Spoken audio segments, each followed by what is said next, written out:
Hi friends, आप सबका बहुत बहुत स्वागत है। वेलकम है रैंकर्स मंत्रा में। जेटेट के लेटेस्ट अपडेट के साथ उपस्थित हूं मैं यहाँ। जेटेट संशोधित नियमावली की बहुत ही इंपॉर्टेंट पॉइंट्स सामने आई है। अगर आप भी कर रहे हैं जेटेट का इंतजार तो ये वीडियो आपके लिए ही है। जेटेट संशोधित नियमावली में 2019 की नियमावली की तुलना में पास मार्क्स को 5% घटा दिया गया है। साथ ही सभी खंडों में पास मार्क्स लाना अनिवार्य कर दिया गया है। जानते हैं डिटेल्स और क्या क्या है इस संशोधित नियमावली में।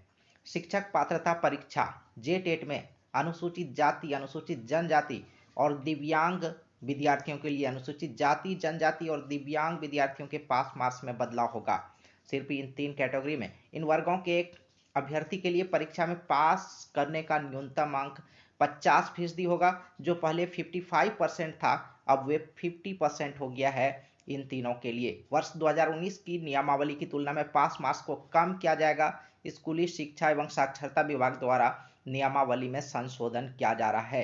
नियमावली में बदलाव को विभागीय स्तर पर सहमति भी मिल गई है और वर्ष 2019 की नियमावली अगर देखें तो हर खंड में न्यूनतम अंक 40% व कुल प्राप्तांक 60% निर्धारित किया गया था। अनुसूचित जाति, अनुसूचित जनजाति, पिछड़ा वर्ग, आर्थिक दृष्टिकोण से पिछड़ा वर्ग एवं दिव्यांग विद्यार्थियों को 5% की छूट इसमें दी गई थी 2019 की नियमावली में। इन वर्गों के विद्यार्थियों को परीक्षा पास करने के लिए हर खंड में न्यूनतम 35% और टोटल जो है 55% अंक लाना अनिवार्य था। लेकिन नियमावली में किए जा रहे बदलाव में अनुसूचित जाति, अनुसूचित जनजाति और दिव्यांग, ये सिर्फ 3 कैटेगरी के स्टूडेंट हैं जिसके बदलाव किए जा रहे हैं।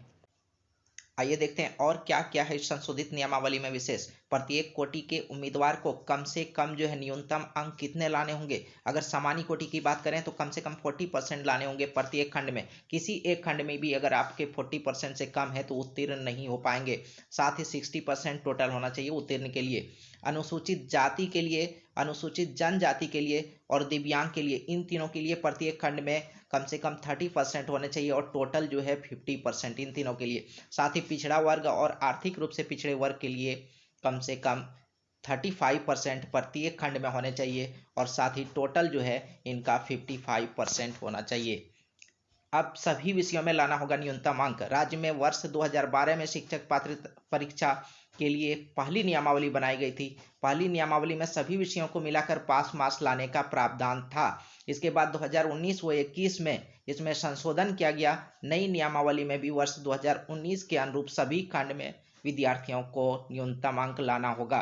सभी खंड में ये इसमें बहुत विशेष बात कही गई है कि सभी खंड में आपको न्यूनतम अंक लाना होगा। नियमावली में सभी खंड के लिए अलग अलग न्यूनतम अंक निर्धारित किए गए हैं।